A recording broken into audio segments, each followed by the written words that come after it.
Inakuja tongo nguvu. I go by the name of Ochino, though Kenya is a man, a boy, and also a friend. And of course, we cannot make a it's because you have requested for us to have this conversation.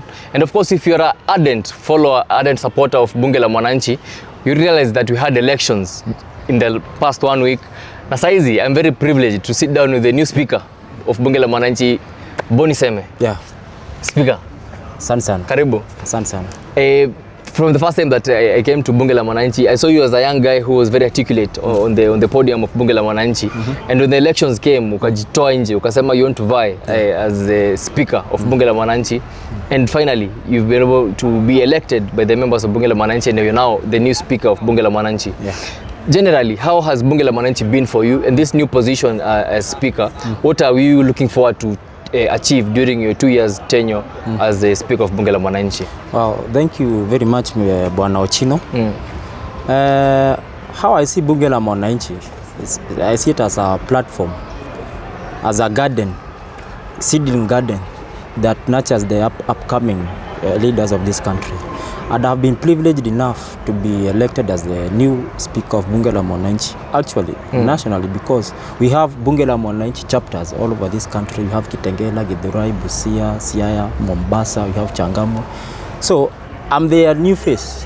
I'm the face of Bunge La Mwananchi, Kenya. So I'm very much privileged, and I thank the people of Jivanji who saw potential in me, they believed in me, and they elected me unanimously. For one, I would say that the most vicious point that I can say made people elect me is because of my objectivity.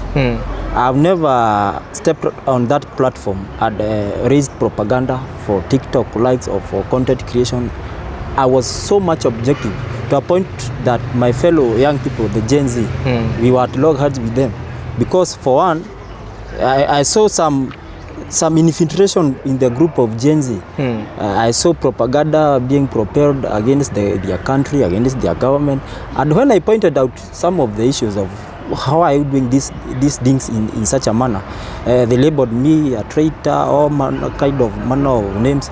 But I was objective. And it is the people of Jivanji, those politicians Jivanji, Bunge La Mwananchi, that saw the objectivity in me. I had no propaganda. Whatever the government was doing right, I was going to say it was right. Whatever they could do wrong, I could say it, I always say it is wrong.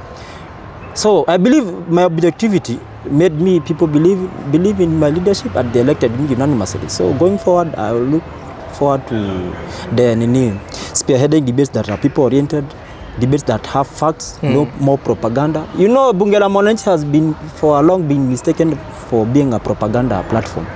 You see, it's kind of people just come up with malicious slogans. Someone must go, someone must die, someone. So for me, I will not spearhead such debates. I will spearhead people-oriented debates. And mark you, Bunge La Mwananchi is a social justice movement. So debates that are there, they should be common Mwananchi-oriented. Yeah, that's my vision, that Bunge. And for me, I also have a vision 2027. So I want to vie for a seat in my home county. So I'll also present myself to my constituents. Yeah.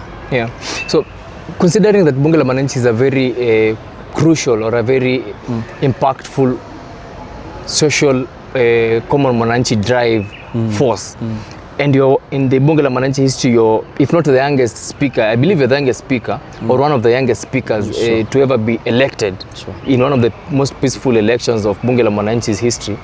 And especially you're the speaker of the headquarters, which is Jivanji, which has its own traditions, which have been there for years and years, and it has members who are even 30 years older than you, and you're the one who will be now spearheading them. Are you feeling that pressure of maintaining the traditions of Bunge La Mwananchi, or are you also strategic in the way you introduce new ideas? Because you find when you introduce new ideas, the people who have been there, the experienced people, they call themselves the old chaps, they feel like, no, ukijana anakuja sana, ukijana hapana, hii ni mambo ya Gen Z nini.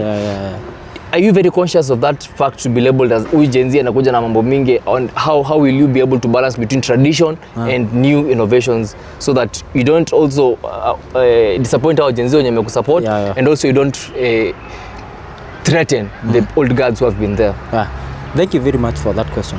For one, there's that pressure, there's that caution, I must be cautious.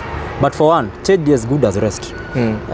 For many years, the manner of debates they were being conducted in that platform, I was not happy. A lot of people are not comfortable with the manner the debates were being conducted.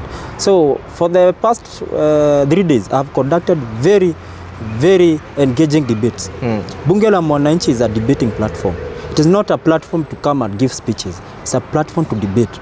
So people must have a side.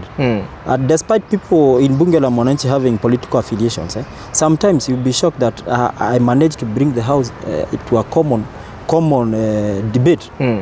A debate that is touching each and every one of them across the political divide. So one, I must be cautious that there are people who think they are the veterans, they are the old guard of Bunge La Mwananchi.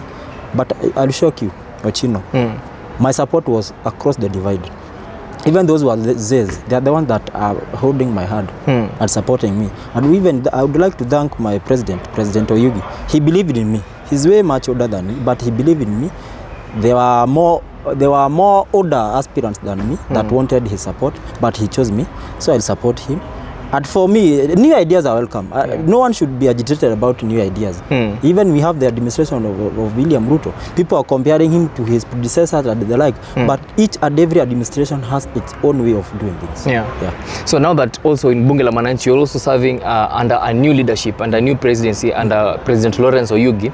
For you, what can you say about the new presidency that has joined, and what should people expect? Because you're also part of that new team. What should people expect of the president and also of the new cabinet that he has also allocated as you yourself as speaker during this 2-year term? Thank you very much for that question.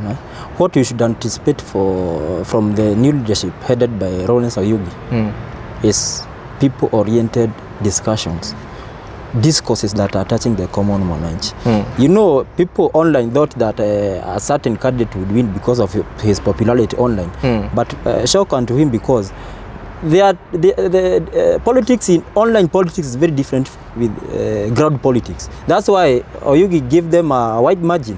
So Oyugi, going by his history, he has been a human rights defender. He has been that field for long. I can tell you the debates he'll bring in Bunge La Mwananchi, the issues that he'll bring, there'll be things that touch the common Mwananchi. For information, we have an agenda on the table. I wouldn't like to spill the beans on the table, but we are monitoring some lending companies that are lending electronics at exuberant prices. They have their loopholes. They have taken advantage of our Kenyans. You find a gadget is being sold at almost 6 times more than its original price. Yet these things are weighed in kilograms in China. So we are going to fight for the rights of the downtrodden. I can tell you for that. I believe in Oyugi. He has been that field. I believe in him. So today's interview was short because it's one of the first interviews that we are doing with you, sit-down interviews. And I hope next time when you call you now for an extensive interview, usikatae. Astakata. Useme tuongee na PA. Utupe namba ya secretary.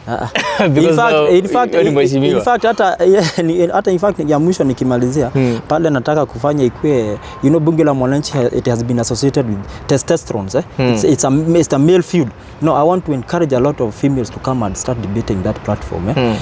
Even politicians, female politicians should not shy away from coming to G1G. I'll invite them. The likes of Akina Agnes Kagure. She has ambitions in this city. I want to encourage female gender to be part of Bunge La Mwananchi. So lastly kabisa, because we are doing this interview at a time when nationally President William Ruto's administration, the Kenya Kwanza administration, is marking 3 years in office. In maybe under 2 minutes, what are some of the general comments that you have for this administration since they took office in 2022 as we finish? Wow.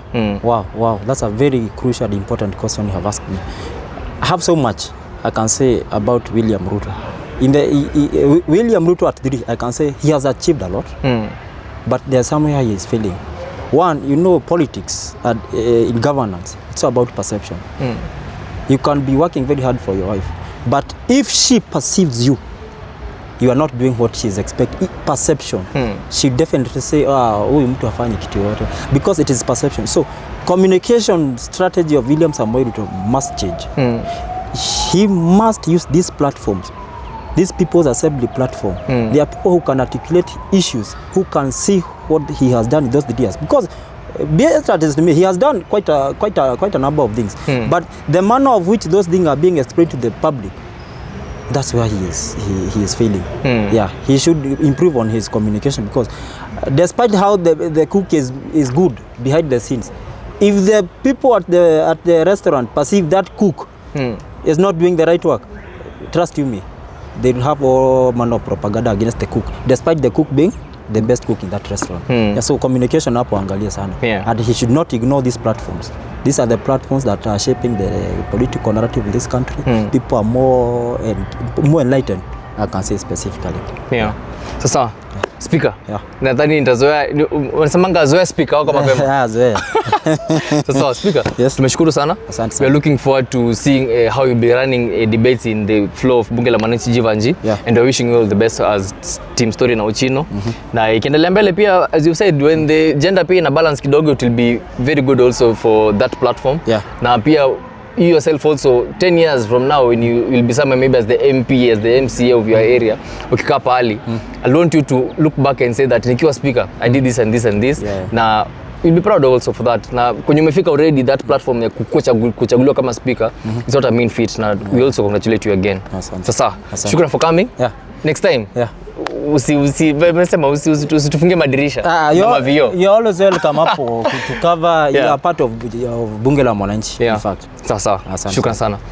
And also, if you're watching from home and you're not aware that Bunge La Mwananchi has a new speaker, that's the new speaker, Mr. Boni Seme. Give him all your support. If you're there and maybe you're at home and you want to attend the Bunge La Mwananchi sessions every day from Monday to Friday, from 4 p.m. all the way up to 7 on Akogana Kikao. It's free for everyone. Come and listen, come and air your views. Politically civic education, itakuwa poa sana. I've been your host, Ochino, then Kanyamuzamana boy, and also a friend. We are out.